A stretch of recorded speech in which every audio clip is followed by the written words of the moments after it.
and welcome to the final episode in this season of the Entrepreneurial Clinician, where we have been talking about very, very real, very raw, very honest, very personal stories of burnout, us as health professionals. It's been a long season, and it could have been longer if I'm brutally honest about it. And I have received so much very personal feedback from people thanking me for collecting the stories, for creating a safe way to share the stories, because people have been learning, they have been affirmed. We've got experiences being normalized, and it's really created a sense of hope for people. So yay us. That has been really cool. Before I get into this episode any further, however, I would like to acknowledge the Darug people, the people who are the original inhabitants of the land in which I find myself. I am in the beautiful Blue Mountains west of Sydney. I want to say thank you to the Darug elders, past, present, and emerging, for taking such great care of this land and allowing someone like me to be able to come along and appreciate it, participate in it. And I hope that I can learn how to look after it the way you have looked after it. It's also an opportunity now for me to thank Practice Conquest, in particular Matteo from Practice Conquest, who took a risk and became our first podcast sponsor.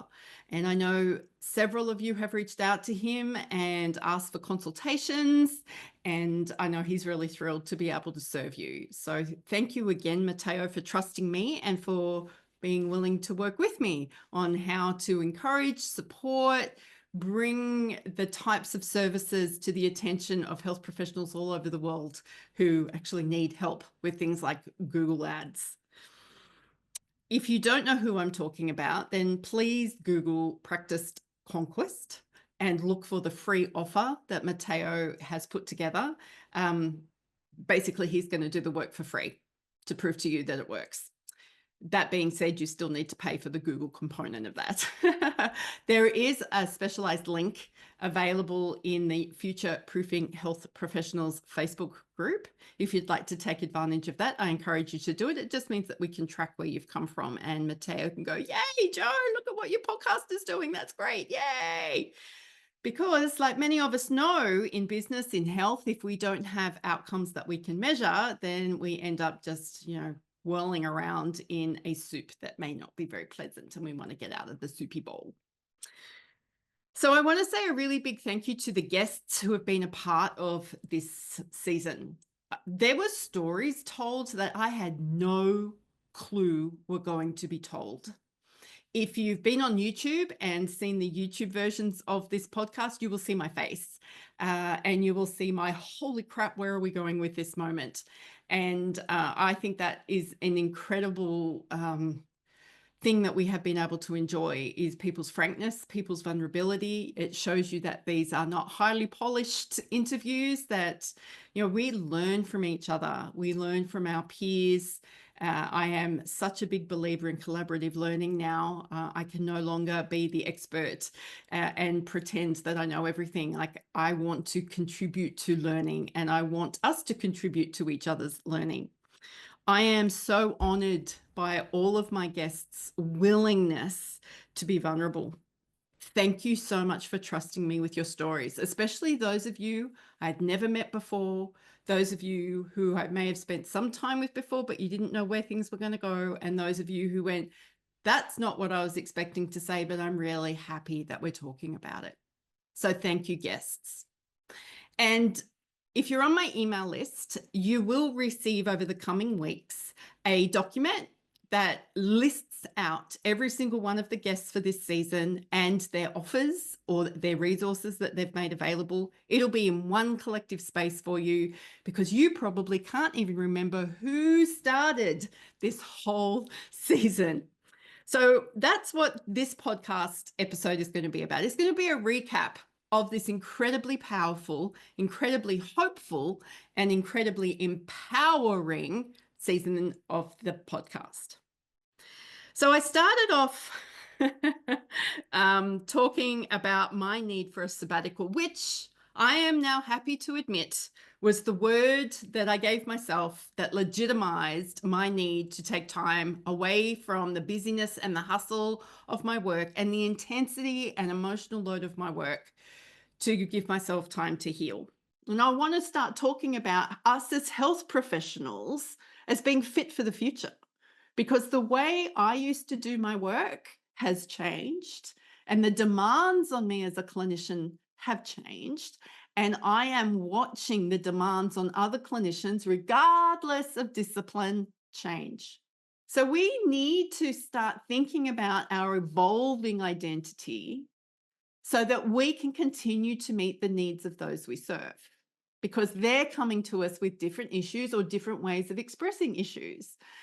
One of the most common of these is, don't misunderstand your Google search, Mr. Patient, with my 8 years of university training. To which many of us as patients will say, don't confuse your 8 years of generalist training with the specificity of my specific knowledge around my needs. They're not conversations that I was having with clients when I first started. As a health professional, I was seen as an expert. There's been a lot of discussion about power dynamics between health professionals. Well, I don't know if you've noticed, but there are a lot of clients who don't enjoy that power dynamic. They want a much more collaborative approach. They want an approach that allows them to feel like they've got choice and agency. And while we as health professionals say this is a good idea, many of us don't behave like it's a good idea. So not only was I recovering from cancer and the years of COVID, post-cancer, I've been living with a terrible migraine condition that has been uncontrolled and very debilitating. And you know what's really cool is that we're in early 2025 and there have been some huge improvements to my health because I did the work I needed to do in removing myself from a lot of my work tasks and giving my brain and my nervous system and my body and my mind an opportunity to heal. It is my hope that we learn that we don't need to actually remove ourselves from work to become healthy. That is my next part of my quest, is to create a way of working that is healthy for me, because I thought I knew it, right? I thought I knew how to do that. And I probably have been becoming increasingly healthy. But for me, I needed to really interrupt some patterns. And I had to do that by removing myself from the environment that I was in. So I really do practice what I preach. And this is my value of integrity to my core. And my integrity got stirred back in 2023. And that's what actually started this period of sabbatical. I've talked about this before. We had the Future Proofing Health Professionals Conference, and I got to the last day of that and was going through my own presentation when I had this huge realization that I wasn't walking my talk, and I felt incredibly uncomfortable, and I rushed through it and I rushed through the rest of it and went, I can't serve the people in this world the way I want to serve them if I'm not walking with integrity. I have actually gone through another period in my life back in 2007 where my integrity was very, very much challenged and questioned. And out of resilience coming out of that, my post-traumatic growth coming out of that was that I was never going to let myself be compromised like that ever again. So thank you for coming with me on this journey. So the next couple of episodes involved Yolanda Harper and her incredible book, Soul Sabbatical. And I had the pleasure and the privilege of helping Yolanda bring this book to fruition. And in doing that, I'd been reading it and working with her through on her thought leadership. And I knew that a soul sabbatical was what I needed, which, kind of gave me permission to say, hey, I need a sabbatical. And how am I going to turn up during that? Well, her book gave me permission. It gave me structure. It gave me things to do, things to focus on, because there is an incredible workbook that goes with the actual book as well. And you will be able to find the resource for that on the show notes, in the email that's coming to you if you're on my email list, and wherever you find your content from me. Like you can't do trauma work for that long and not pay attention to the impact of it on you. And that's even with all of the skills and the training and like the professional knowledge and using modalities that are more likely to prevent burnout and like all of those things. And still, the truth of the matter is that I'm a human being with a human being heart. Yeah. So part of it is the impact of the work and a lot of other things. I'm so glad that you brought that up so quickly, the impact of the work. Since I have created space, thanks to your fabulous, wonderful book, I have been able to see the impact of my work. Now, I would never have said I work with people in trauma because I don't consider myself to be a trauma therapist, right? There are specializations where people deal with that. But I am working with people who have survived horrendous motor vehicle accidents or have Mhm. caused horrendous motor vehicle accidents. I have worked with people who've had horrible situations occur for themselves at work, horrible situations occur for themselves in the medical field. Like the impact of some sort of health event on their life is traumatic for them. And yet I failed to see how that would rub off in some ways on me. We know that Yolanda's story, when she shared it with us, was all about the hidden costs in the work that we do. And if you see me looking down, if you're watching this video, you'll see me looking down. I've got notes all over the place here because I've been doing this in bits and pieces over the last couple of weeks.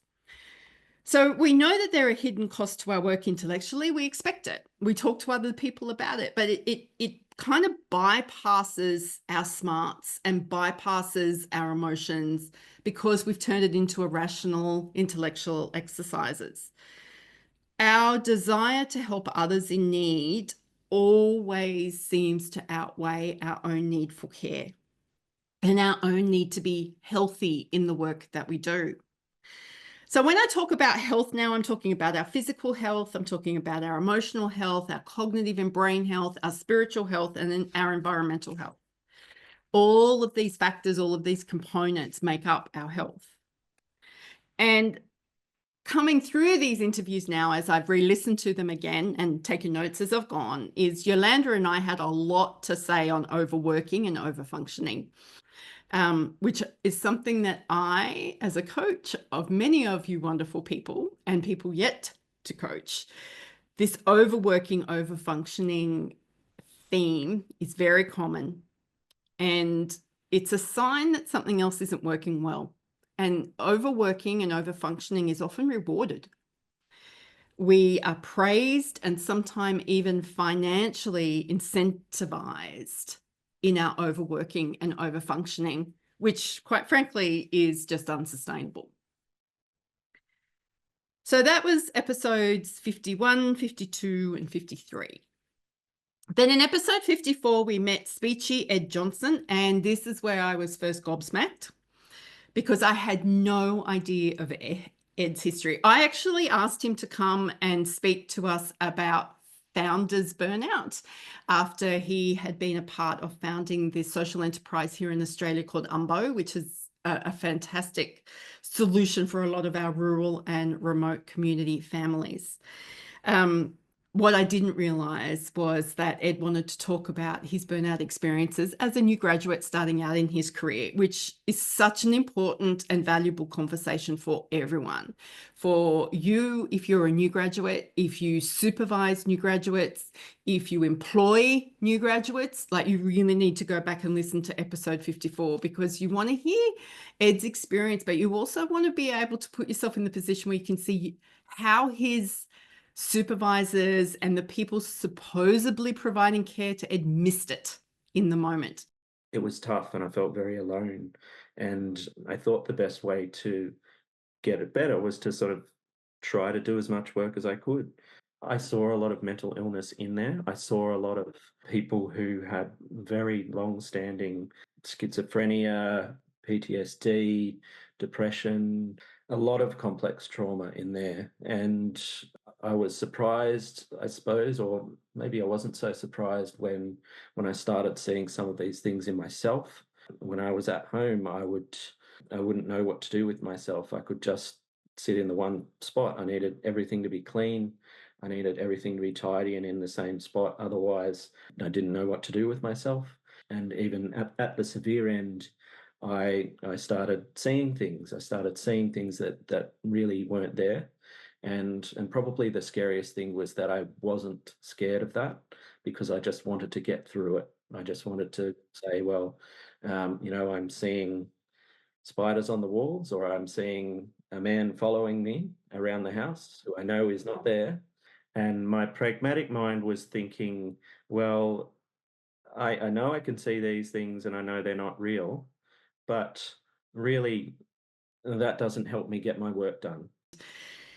Oh, wow. We have an example now of how burnout can result in quite severe mental health considerations, but it's not a death sentence for our careers. Like Ed talks about how he's gone on to do quite remarkable things. Please don't hear me minimizing Ed's experience here. That is not what I'm doing at all. He has gone on to flourish and become an influential leader in rural and remote healthcare delivery here in Australia. He now has an academic position. As I've said before, he has founded this organization called UMBO. And he did all of that after this horrible experience of burnout that he had. So burnout doesn't need to be the death of your career, but we do have to learn how to recover and what we're going to take with us and what we're going to leave behind. So I'm really encouraged by Ed's story, because it's not the end, but it becomes an end of working in unhealthy ways. The big thing that Ed did was that he asked for help. He didn't try and do recovery alone. He actually asked for help. And that's not easy. And if you're an employer, I now challenge you to work out how to make it easy for your employees to ask for help. Because we think that we've got all these resources and tools available to people. We put up posters and signs in bathrooms and kitchens advising people of our EAP services or of a gym program that you're happy to fund for them. But how easy is it for people to ask for the genuine help they know that they need?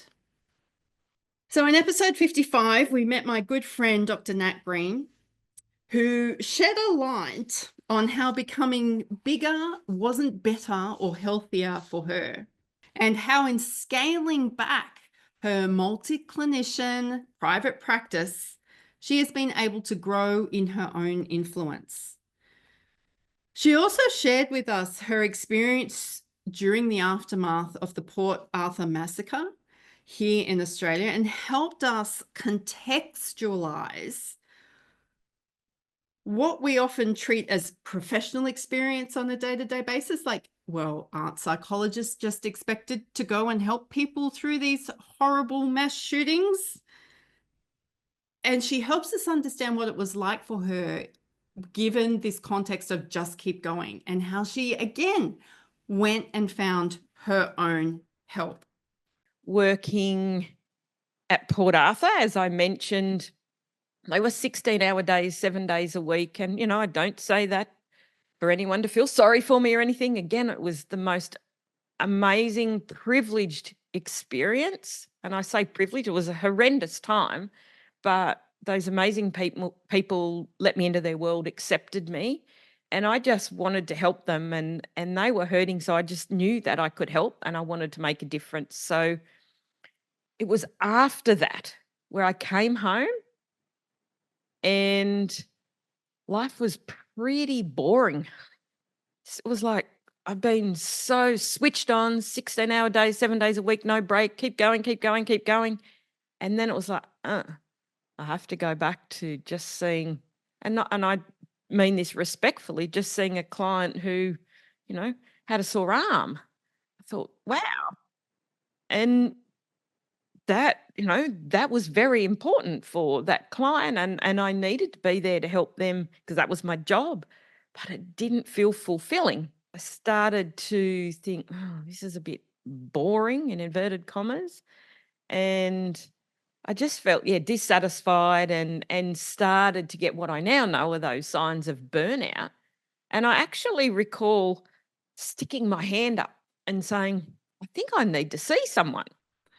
So if you're an employer of health professionals, you also need to go back and listen to this episode and rethink how you are actually helping your staff stay safe at work.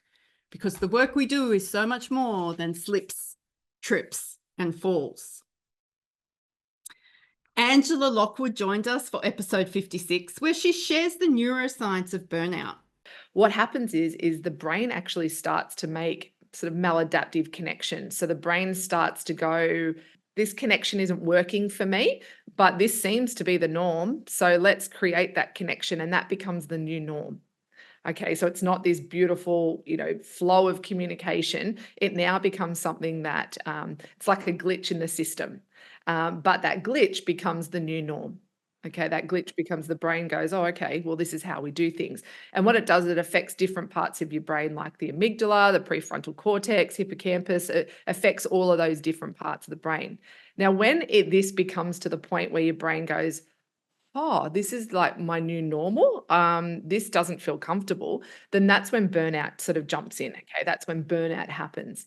And what we find is not only just from a physical point of view, but there's negative thought patterns that start to jump in with that. So remember right back when I was talking to you about, the sort of the beginning of neuroplasticity, where the gentleman who had the stroke was doing physical activity, but he also started to do the cognitive activity with it as well.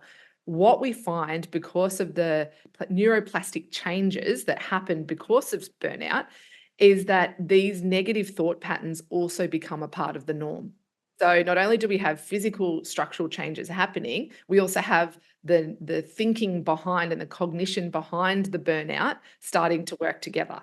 This was an episode topic that was requested by a listener, and that got me really excited that people in this community now are asking me to provide resources on specific topics. That's really cool. What Angela also helped us understand is just how far we have come in accepting neuroscience, accepting the neurology of how our brain works, because we're asking questions about it and we want to apply it to ourselves. And Angela shares all of this and all the work that she's done with the background of having a history of a traumatic brain injury at age 17. I want to say a big thank you to Angela, because many people would totally miss that you've been living with a brain injury since you were 17. We also discussed how the word chronic refers to something that is 3 months in duration. Yet many of us as health professionals have been living with chronic stress for decades. And we identified why we neurologically find it hard to change unhelpful and unhealthy behaviors, even when we know these are not good. Which, as you might be starting to see, is why we keep working in ways that are unhelpful for us despite thinking we know better. We know that the ways that we are working might lead to ill health or disease, but we stay with what we know because we're already depleted, which is much easier than staying with the devil you know than having to organize, facilitate, and make change. Whew. In episode 57, this episode starts a growing theme that is so important for us to be aware of, which is how our workplaces are contributing to our experience of burnout, and how we as leaders, as managers, as employers, cannot ignore the psychosocial risk factors in our own work. We just can't. We can't assume that we know what they are. We can't assume that our staff know what they are. And we need a highly, highly individualized approach to helping people learn how to manage these risks in their work. We have a responsibility to help our people stay healthy in their work. Our work should not be the reason we can't function. So Dr. Julie Bajik uses her experience as someone who consults into aged care facilities to help us, from a distance, start to see how the effects of things like emotional contagion act, and of course, become detrimental effects in our workplaces, in our workplace culture.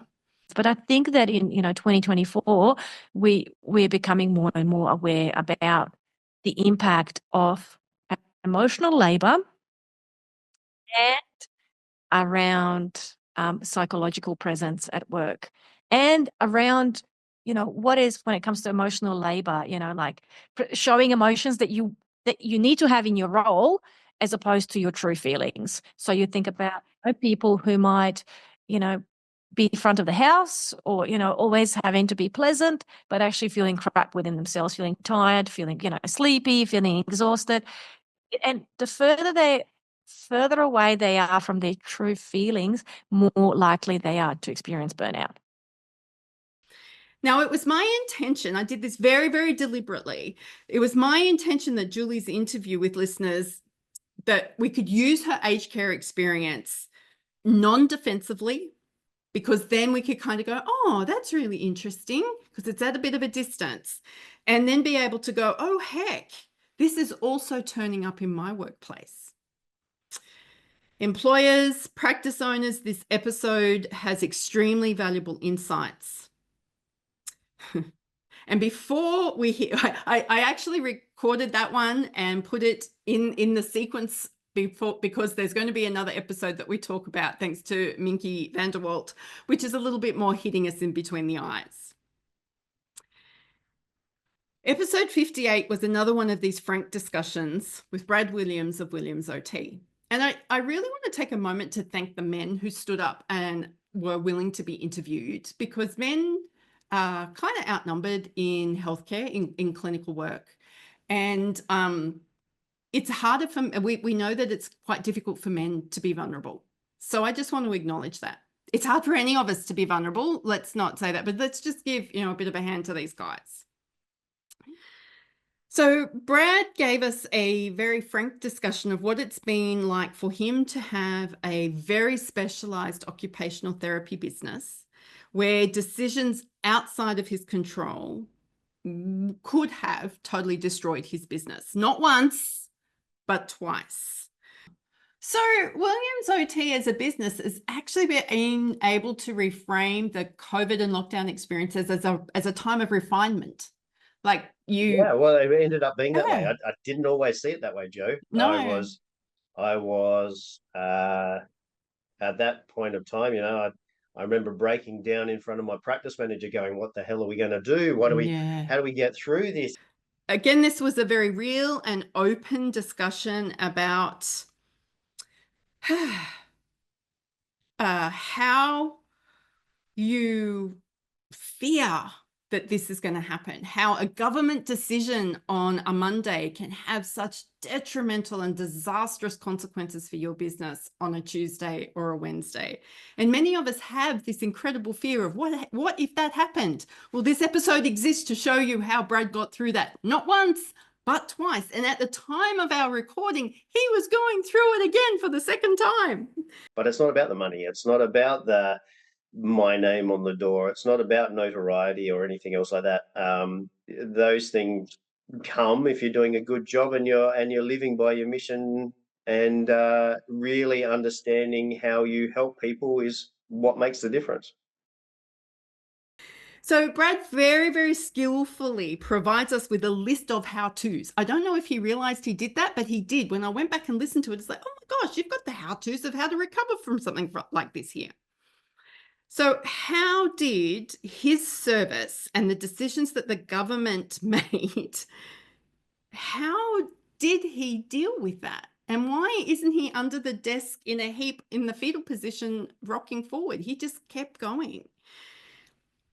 And the top two things that really stuck out for me is that in how Brad navigated these situations was that he pulled his family in close.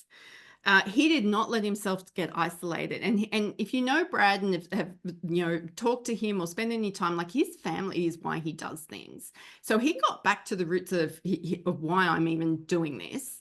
And he kept his family really, really close. The second thing that he did was that he looked at and intentionally went about what was he feeding his mind.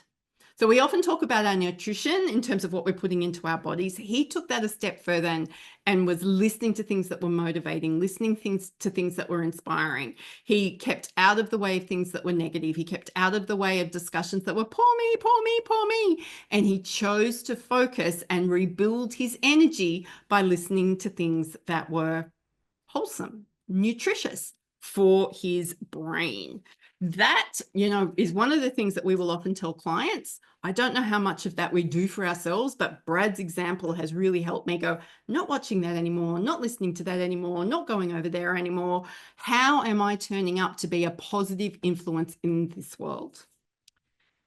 Our next episode, number 59, with Shannon Hears. Now, this is one of the people I'd never met before, but I knew I wanted to include an episode on supervision or mentorship or peer consultation, whatever you want to call it, in this season, because for me, it has been a huge factor in maintaining my longevity in this work, despite my experiences of burnout, despite potential traumatic events.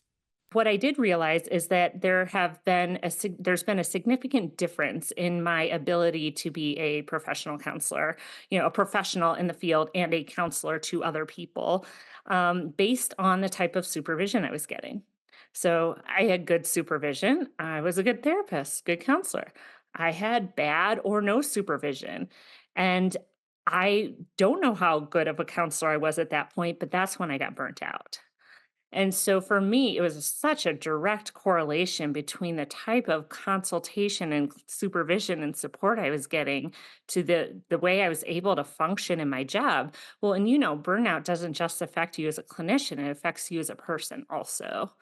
And so I think I don't know if that's what you asked, but that's the why behind why I am very passionate about providing good clinical supervision and consultation.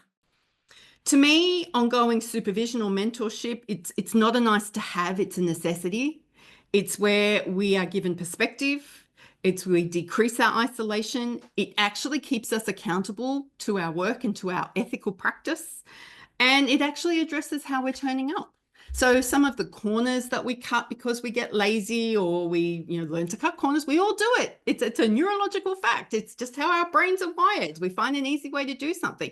If you do things often enough, then sometimes we can find ourselves in a very unhelpful or dangerous for clients place. The other thing about supervision and mentorship to other clinicians is it's a fantastic additional revenue stream. And I once heard Bessel van der Kolk ask why we don't seek out peer supervision more often.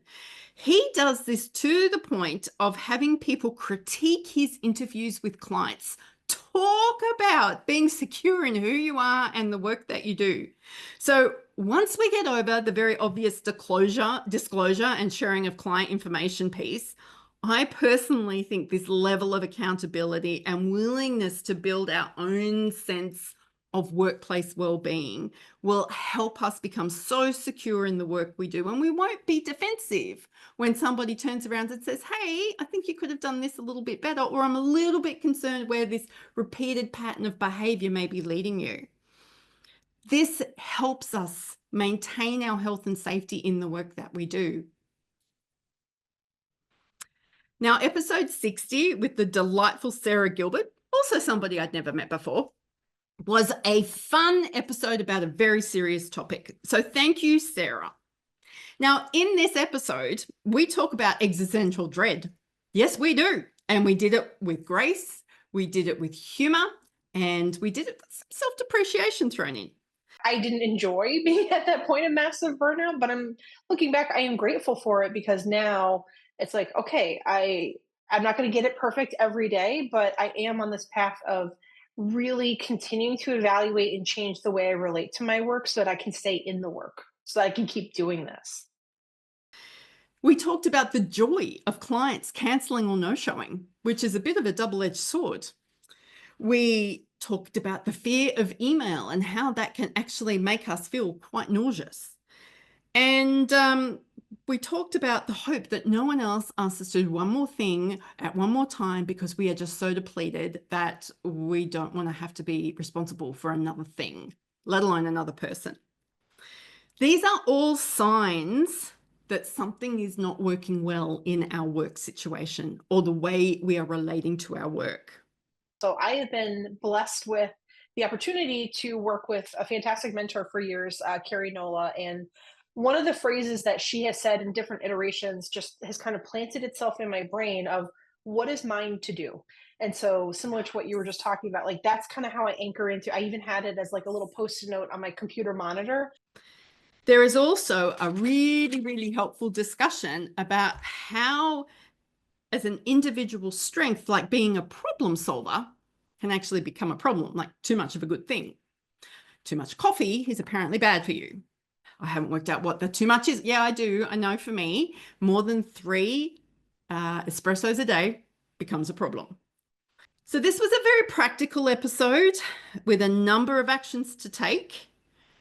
And I still have my sticky note that reads, what is mine to do? Episode 61, both Minky van der Walk and I had some anguish about this episode.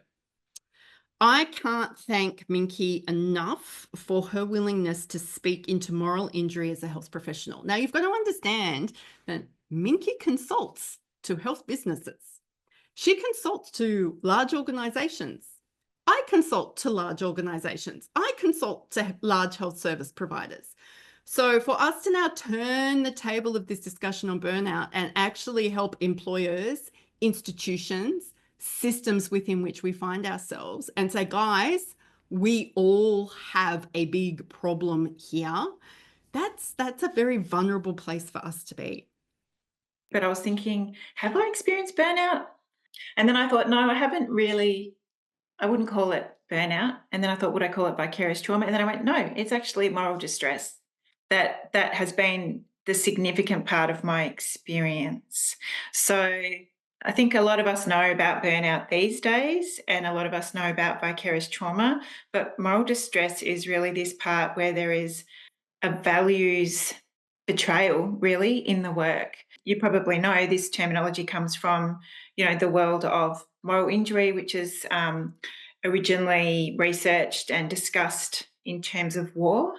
But there's been an increasing conversation and research base being built around it, led by one of the key people that I know who works in this space is Wendy Dean in the States. And she talks about moral distress for health professionals and how it's this moral transgression. So we enter into the work to do well, to support people, to do all the right things with our very best of intentions. And often the workplaces that we find ourselves in are make it not possible to prioritise the people whom we're serving. So for me, that was really working in an organisation where that sort of values clash happened, and I wasn't supported by the management, and went through a whole process and ultimately needed to leave that workplace. So Minky really helps us understand moral injury arising from the systems, the processes, the environments in which we find ourselves working in. And I know this episode was powerful because the comments that I've received from very, very thoughtful people about it. When I first started reading Minky's work on moral injury, I knew that I had found the missing piece of the burnout prevention, the burnout recovery discussion. Simply put, Minky describes this as being a death by 1,000 cuts. Whew. My take is that we are like a healthy frog, and we put the healthy frog into cold water, and then we gradually turn up the heat for the water until the frog doesn't realize it's literally boiling. This episode to me is how we know that burnout for health professionals is a genuine work health and safety risk. We asked tree loppers and window cleaners to wear tethered harnesses while they work at heights so they don't become injured during a fall, or worse, they might die. Well, what are we tethered to? Employers and health professionals, leaders in health professional practices, please go and re-listen to this episode. It's number 61, so that we can stop blaming individuals for a health outcome that was caused by something way outside of their control. Now, you may be forgiven for thinking the next episode is a trite example of what everyone regurgitates as the way we heal from burnout from the title, which had in it, Simply Rediscover Your Purpose. Well, no.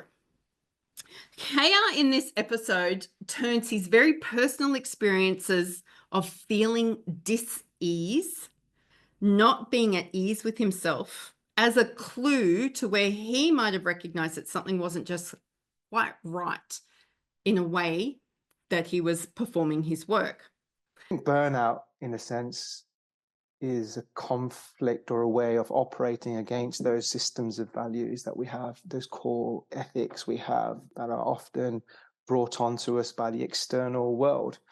But it was at the end of a yoga class where I truly realized what I valued in life, what my ethics were.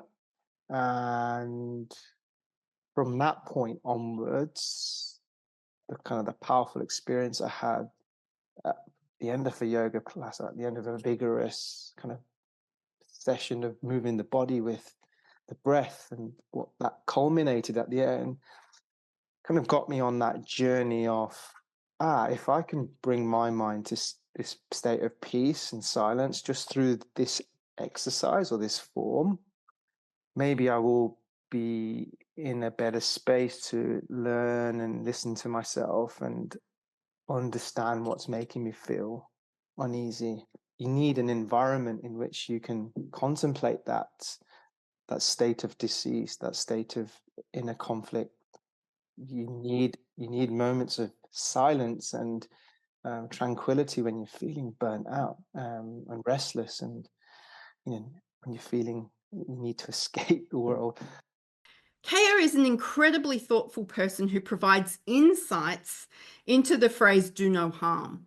We actually talk about that in some length, and how he has intentionally integrated this foundational expectation of health practitioners into his work and the workplace culture that he now creates for others.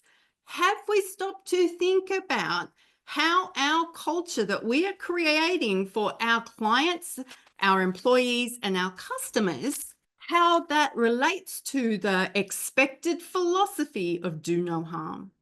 And then the final episode before this one was number 63 with Dr. John Cummins, a GP here in Sydney who specialises in the health of high-performing, career-driven people.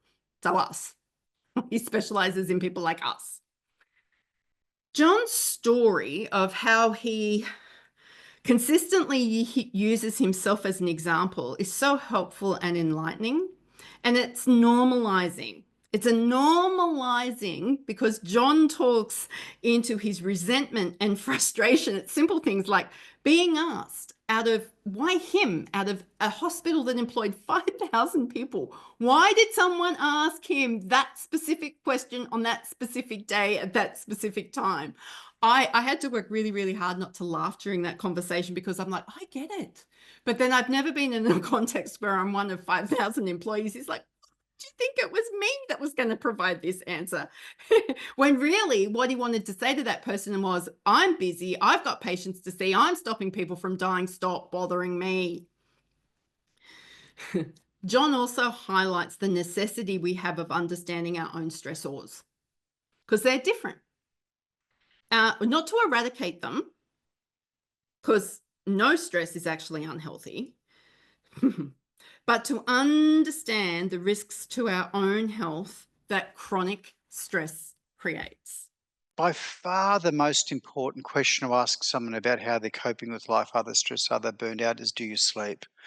Because if someone can fall asleep and stay asleep, they're coping with life. It's always the same thing, right? It's yes, you ask them about booze and we don't get many smokers, but it'll manifest physically with sleep. So often people can fall asleep, but then they wake up. And I think what's happening is that we have these 90-minute sleep cycles where we lighten up, go deep, lighten up, go deep. And I think what's happening is when you lighten up, because you're going through that cycle, your conscious mind clicks in, and then you start the worrying and and it's a huge torment for some people. So it manifests physically with sleep. In this day and age, I think we have generations coming through who feel ill-equipped to deal with any workplace stressor. So they do everything they can to avoid any stress or perception of stress. That is my opinion, just putting that out there. But I think we've got some work to do in helping the younger generations coming through understand that the goal is never to feel no negativity or no stress. I think we have a responsibility of teaching people how we deal with this, how we manage these risk factors. And then we have those of us, and I'm going to put myself clearly in this category, who don't even realize the levels of chronic stress that we're living with, because we actually think that they're normal because we've been doing it for so long. And then we judge others really harshly, labeling them as entitled or lazy, when really they're judging people like us thinking, I don't want to be like her. I don't want the health complications that Joe's had. I don't want to have to forego my own health, my own joy of life just to serve clients. So here we are then at the final episode of this season. So what do we do with all of this information? How do we make sense of the stories we've heard or we've watched or we've listened to time again? Is it in one ear and out the other? Because it's very easy with a podcast to be in the car or out for a run or on a treadmill or doing the cleaning. And you just go, that was good. That was nice. I felt good in the moment. But when we don't interact with the information again, because I really, really hope not, because this is a bit of a love project for me putting this together. I hope it's not for the clinicians in this world. I hope it's not for the community who want us to be healthy, healed, and whole, to be able to help them become healthy, healed, and whole. And I really hope that we don't just put this in one ear and let it go out the other for our families and those that we say we love the most. So I'm going to give you 5 tactics that have come out of this season as ways to mitigate or manage our own psychosocial safety in our work. Now, this is not exhaustive. It is not extensive. It will not replace your work health and safety policy, but it gives you some clues and some insights on the sorts of things that we now need to be considering in our workplaces. Okay, so number 1, foster supportive connections and individually create your own community. We can't do this alone. In fact, isolation is a really, really big problem, huge problem, global problem. But we can't be part of that problem. We need to find a trusted person or people who will help give us perspective while we go through the day-to-day run-of-the-mill stuff. We want others who have our best interests at heart and can sometimes see those warning signs before we are even aware of them.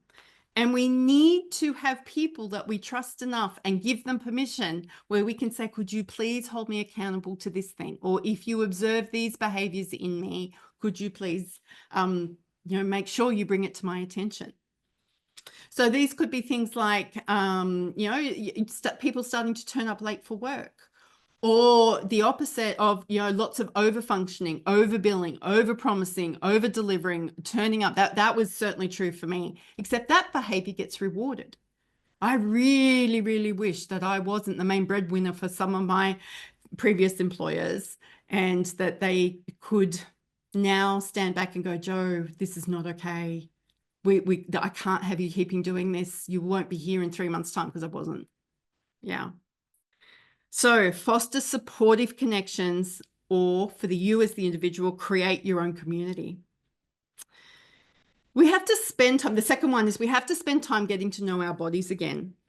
We need to learn how to re-listen to those signals that we have spent a career learning how not to hear, because we want to put the client first, because we can't show our reactions to most client situations in the moment, because we're so good at holding space for others. But we've got to get in touch. We need embodiment practices that allow us to go, that was really hard for me to hear, I feel sick, and understand what that's like for your body. The world is full of somatic practices. It could be yoga. It could be a specific breathing technique, For me, it's as simple as taking off my shoes and walking on the grass at times. It could be craft, it could be art, it could be meditation, it could be journaling, it could be going for a run, it could be hitting the gym. But it's got to be something that bypasses our smarts, our frontal lobe. I am pointing to my forehead right now, our well-worn neural pathways, so that we can actually remove our blank do no harm face and become the human who's had a human experience face. Tactic number 3, we need to redefine and reestablish what your healthy system of work is. Now, this is tough. As an employer, this is tough because it's highly individualized. There is not going to be a one-stop shop or a cheat sheet for an employer to tick off here. Sorry, guys. I know that's how much you love your work health and safety systems, but it won't apply in this situation. The way I help my clients express this is to help them understand the way they will flourish at work. So they ask the question or they make the statement, boss, to get the best out of me at work, I need an environment that, or I need a process that will allow me to do this. You can start conversations. If you're the boss or the leader, you can say, how do we get the best out of you? Now, some people might not know, or they might be terrified. Well, good news, there are some really cool tools available that help us do that. The one I like to use is extended disc, which is not disc. It's called extended disc. I'm happy to chat to anybody about that if they're interested. But there are some really cool tools around that help you understand yourself better. Because if we can't get the best out of ourselves, how can we expect an employer to get the best out of us? So I actually talk to my clients about this now. I say, how you're going to get the best out of me if you're going to be a client of mine is that you need to turn up on time. You're going to let me know beforehand if you need to cancel. Some clients have said to me, Jo, to get the best out of me, you're going to give me time to reflect or process on any request or any piece or any new information. Don't always expect an immediate response. Another way I've had a client express this is, please ask me if I can take on extra work before you allocate it to me. And if I say no, then, and you really need me to do this work, then show me the respect by offering to help me reprioritize your priorities. That's such an empowering way for someone to learn how to get the best out of you. Because one of the key features of burnout is not having control over your workload. Number 4 is identify the behavioral implications of your workplace culture. The culture statement hiding in your onboarding documents isn't your workplace culture. Your workplace culture is the behavior that you expect and then permit. If you value integrity, and this is a part of your mission statement or your culture statement, but you don't pay your bills or wages on time, then you do not value integrity. If you value collaboration, but you don't create genuine opportunities for genuine collaboration, you're going to end up with a team of silos of highly individual practitioners who do not want to do the extra bits of work in between. If you value customer and client engagement, but don't foster employee team engagement, then this is just plain confusing.